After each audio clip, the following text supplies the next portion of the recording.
Tambahan yang sebaiknya dipenuhi dari imam itu yang kita singgung tadi. Ya ummul qauma aqra'uhum bi kitabillah fa in kanu fil qira'ati sawa fa a'lamuhum bis sunnah.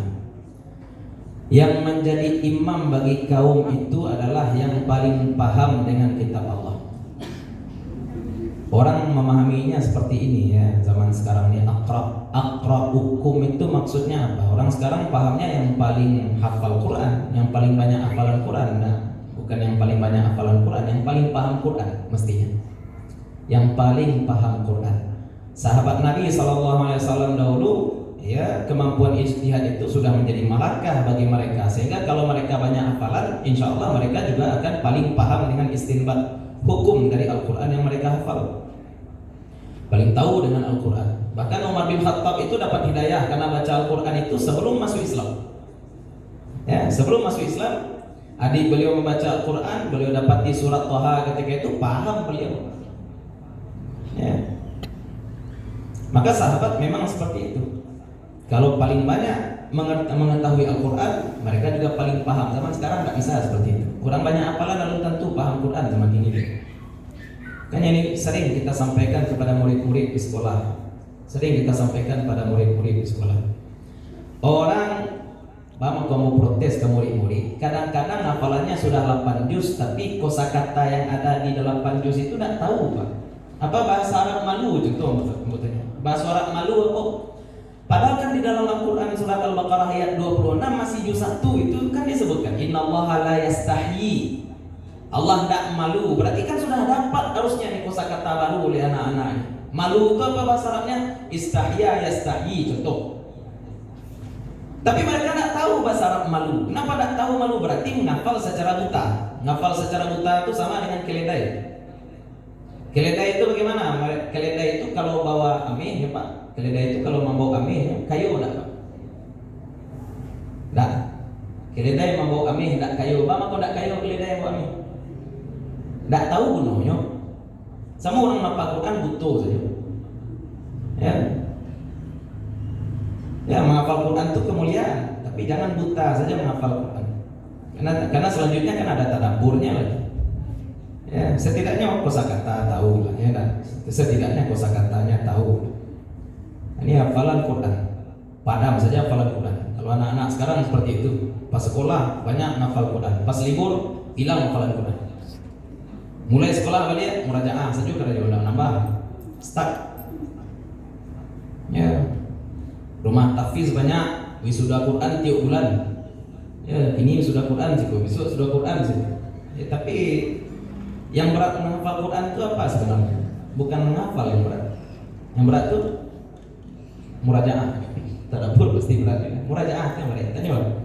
Ya, saat kita menghafal Quran itu yang paling baik menghafal Quran itu adalah menghafal murajaah. Ya, menghafal satu halaman itu setengah jam bisa. Tapi murajaah dihafal pagi, dapat satu halaman, sore diulang balik, petah-petah balik. Ya.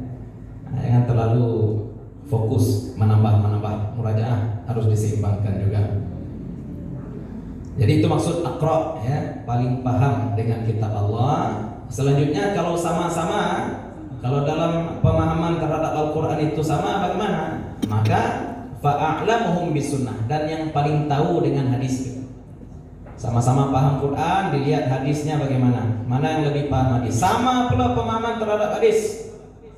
Fa ikanu fi sunnati sawaan fa aqdamuhum hijratan. Nah, ini senioritas juga ada dalam Islam Pak. Yang paling dahulu hijrah kita namanya. Yang paling dahulu hijrah itu yang didahulukan. Ya, aqdamuhum hijrah. Fa ikanu fil hijrati sawa, kalau sama-sama hijrah, sama-sama paham Quran, sama-sama paham hadis, sama pula hijrahnya. Bagaimana lagi? Fa'aqdamuhum sinnan, baru yang paling senior, umuan. Mana yang paling tua? Ya, enggak di Minang saja ada penghormatan pada yang lebih tua. Dalam Islam kita juga diajarkan ya, menghormati orang yang lebih tua. Nah, jangan dibawa-bawa dikit-dikit kepada masalah tauhid saja semua. Kita punya akhlak juga. Lalu di muka orang tua itu menunduk sekitik, ya nah, itu bukan masalah tauhid, itu bukan masalah menunduk kepada makhluk, itu masalah adab. Ya, tauhid. Bagaimana kita memuliakan orang yang lebih tua? Ada istinadnya juga ada, walaupun tidak secara frontal disebutkan oleh Nabi Sallallahu Alaihi Wasallam. Tapi penerapannya balik kepada huruf yang tadi sempat kita singgung. Nah, itu tentang sifat-sifat yang sebaiknya ada pada imam. Bolehkah berimam kepada anak-anak? Anak-anak yang boleh menjadi imam itu adalah kalau di dalam kitab Matan Taklid disebut murahiq.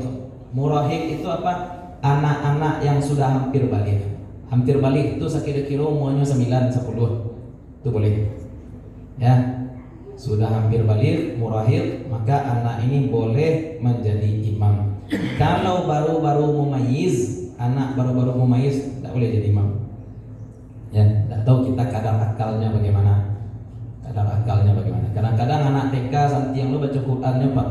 Anak TK bagus baca Qur'annya, bolehkah jadi imam? Nah, ini jadi imam. Ya, karena kita katakan tadi ya, aqra'u bi kitabillah itu maksudnya apa? Sah menjadi imam itu mumayyiz lebih sedikit.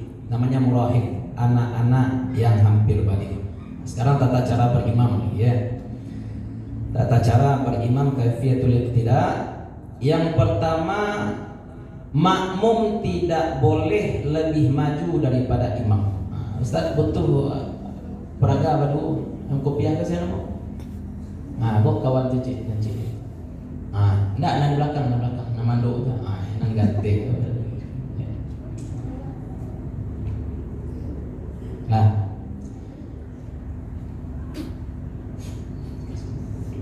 Coba disebut. Nah, dalam sholat jamaah berdiri sendiri itu makruh, Pak.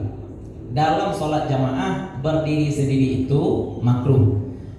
Andai kita akan berdua saja dengan imam, makmum tidak di belakang, tapi makmum ini membentuk saf dengan imam. Membentuk safnya bagaimana? Membentuk saf dengan standar yang kita sebutkan ini, bahwa makmum tidak lebih maju daripada imam. Karena kalau makmum lebih maju daripada imam, berarti kita tidak mengamalkan hadis innama ju'ilal imamu liyutamma bihi, dan imam itu didahulukan baik dari tempat maupun gerakan. Nah, maka mundur sedikit, agak cek lagi di sebelah suap lah makmumnya, mau kopiah imam. Nah, maju sedikit. Nah, sekira-kira segini. Coba duduk dulu. Tetap di posisi itu, coba duduk. Lah. Andai makmum tadi dan imam ketika berdiri, makmum di belakang imam. Ketika duduk, makmum lebih maju, batal sholat. Itu gunanya mundur sedikit. Karena boleh jadi saat berdiri, anggap ini imam dengan makmum sejajar. Coba berdiri. Anggap ketika berdiri, imam dan makmum sejajar, Pak. Coba sejajar. Dulu ingat. Coba sama-sama duduk cepet. Sama-sama duduk langsung. Kuat. Kalau dia maju makmum daripada imam. Ya, cari dari kaki, di Ambon nampak ibu enggak. Makmum ketika ini lebih maju daripada imam enggak sah. Makanya makmum itu mundur sedikit. Tujuannya apa? Karena boleh jadi ketika berdiri sejajar, ketika duduk ataupun sujud lebih maju. Dan yang kita jadikan standar adalah kaki belakang, bukan kepala. Jadi tegak di mana tinggi? Nah, kan makmum tinggi daripada imam nih, posisi seperti ini. Ketika sujud kan kepala makmum boleh jadi lebih maju daripada kepala imam. Yang kita jadikan standar bukan kepala tapi ujung kaki di belakang. Nah, itu tentang posisi imam dengan makmum. Ustaz kalau di Makkah, Ustaz Makkah itu boleh. Ya, Makkah itu boleh. Yang penting Pak, yang penting nan membolehkan yo sejajar jo makmum yang di belakang imam. Walaupun ada memang dalam mazhab Imam Ahmad bin Hanbal tidak harus makmum itu di belakang imam, ya tidak harus makmum di belakang imam. Tapi kalau mu'tamad mazhab Syafi'i, makmum mesti di belakang imam secara posisi berdiri. Kesini ya, kok semua baju cekak kena. Boleh.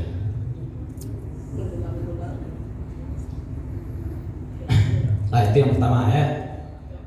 Makmum jangan lebih maju daripada imam. Nah, kita katakan tadi berdiri sendiri itu makruh. Berdiri sendiri makruh. Jangan lalu-lalu berdua maju. Sekali. Enggak belah guys, sekali. Peraga. Saya mau. Ya. tadi kita katakan berdiri sendiri makruh Pak, Bu. Berdiri sendiri makruh. Ya, imam nak kopiah saja tadi. Kena kopiah cik lek ke sana mau baju apa namanya? Apa namanya? Suka Pak. Nah, kini andai masuk makmum yang baru, ya berarti kan sudah ada kawan tuh. Berarti makmum kan tidak harus bikin saf dengan imam lagi. Caranya bagaimana? Lah, coba cecak sholat, cecak dulu, sedekat. Lah, alun deh, siapa tiba kebiannya. Nah, makmum yang baru datang ini, kan biasanya orang sekarang ditariknya dulu makmum ke belakang baru dia takbir. Ya dah, coba tariknya ke belakang. Bar tegak belakang stop. Di saf yang kedua. Tarik kawan ke belakang. Baru takbir. Kan seperti itu kebanyakan kita. Kalau seperti ini prakteknya, berarti kita membiarkan kawan kita ini, si Rofi, awak buitnya tagak suram, makruh jadinya. Jadi cara kita menambah jamaah gimana? Ulang balik posisi tadi Rofi. Lah, siapa risiko enak? Takbir dulu. Apakah di situ atau sebelah suku? Takbir dulu baru baca kedua si Rofi. Jadi itu. Kode saja. Baru mundur sama-sama. Sehingga dia tidak berdiri sendiri. Itu sebenarnya cara. Ini juga sama andai kita saf 1 penuh kita masuk saf 2. Saf 1 penuh kita mau masuk saf baru tapi kita cuma sendirian. Ya, berdiri sendiri dalam sholat jamaah makruh. Lalu bagaimana caranya? Takbir dulu baru tarik orang di depan ke belakang. Jangan tarik orang ke belakang baru kita takbir. Ya, jangan pula mempreng. Sudah tarik orang belakang lari saja lari. Kurang ajar. Kalau nak mau ditarik jadi pasuk ya. Orang tak sadu je lo tahu kok. Tak semua orang tahu. Tidak semua orang tahu ya. Ini contoh-contoh praktek saja. Yang penting apa tadi? Makruh, tidak haram juga ya, tidak haram juga. Kalau tidak ada yang tahu dari colek-colek jamaah saf 1, tidak ada yang mau mundur ya sudah, sholat saja sendiri belakang. Makruh Ustaz, ya makruh, kan tidak haram. Kan tidak haram. Ya, itu contoh. Di sini aja. Ya.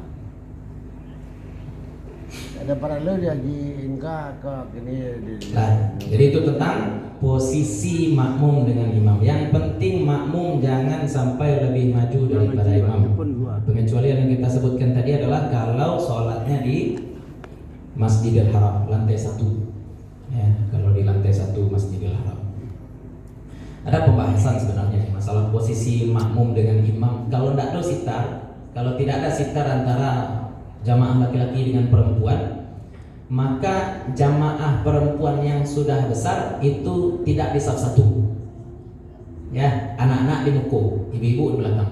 Kalau tidak ada sitar penghalang. Kalau ada penghalang setinggi itu kira-kira, maka tetap saf paling mulia itu saf terdepan ya. Saf paling mulia tetap saf terdepan. Kalau tidak ada sitar, maka ihtijab. Maka saf kedua diisi oleh ibu, saf pertama biar diisi oleh anak-anak. Itu kalau tidak ada hijab. Di kampung-kampung masih kita temukan beberapa musala itu tidak ada sitarnya ya, tidak ada penghalang antara saf laki-laki dan saf perempuan. Sehingga perempuan mengisi sebelah kita, laki-laki mengisi sebelah suku seperti itu. Di kampung seperti itu. Nah, itu yang pertama tentang posisi imam dengan posisi makmum. Yang kedua, dalam sholat berjamaah makmum harus mengikuti setiap perpindah gerakan imam. Semua rukun fi'li mesti diikuti oleh makmum. Rukun fi'li. Kalau rukun qauli berbeda boleh. Rukun qauli atau lafaz-lafaz sholat yang sunnah. Imam bacanya Allahumma ba'id, makmumnya membaca wajjahtu boleh, tak salah. Ya. Imam Allahumma ba'id, makmumnya wajjahtu. Tapi kalau imam tidak berkunut, makmum berkunut tidak boleh. Ya, karena kunut itu juga selain mencakup doa, kunut juga mencakup gerakan. Apa itu? Tatwilul i'tidal. Kita memperpanjang durasi i'tidal kita. Maka sesuaikan saja dengan imam. Imam misalkan bahkan kita sebutkan kemarin, andai imam lupa duduk tahiyat awal, terlanjur imam berdiri terlanjur imam berdiri, imam kan tidak boleh duduk kembali Pak, karena duduk tahiyat awal itu sunat, sedangkan berdiri hukumnya wajib, rukun. Tidak boleh mengorbankan yang rukun demi yang sunat, kan nanti diganti saja dengan sujud. Ya kan itu kejadian ya. Imam terlanjur berdiri, tidak duduk tahiyat awal, makmumnya mesti berdiri bersama imam. Tidak baca subhanallah Ustaz? Tidak baca subhanallah. Kapan dibaca subhanallah? Andai ternyata di rakaat ketiga imam duduk tahiyat, imam di rakaat ketiga mengira masih rakaat kedua, baru dia duduk tahiyat, baru baca subhanallah. Ya, baru dibaca subhanallah. Andai imam duduk di rakaat ketiga, sebab di situ letak salahnya. Di situ letak salahnya. Nanti sujud sahwi juga diikuti imam. Imam sujud sahwi, makmum juga harus sujud sahwi. Itu intiqalat ya, dalam gerakan ya, dalam gerakan sholat bersama imam harus sesuai. Innama ju'ilal imamu liyutamma bihi. Itu satu hadis, tapi banyak istinbat hakam dari satu hadis itu. Harus sesuai rukun fi'li antara makmum dengan imam.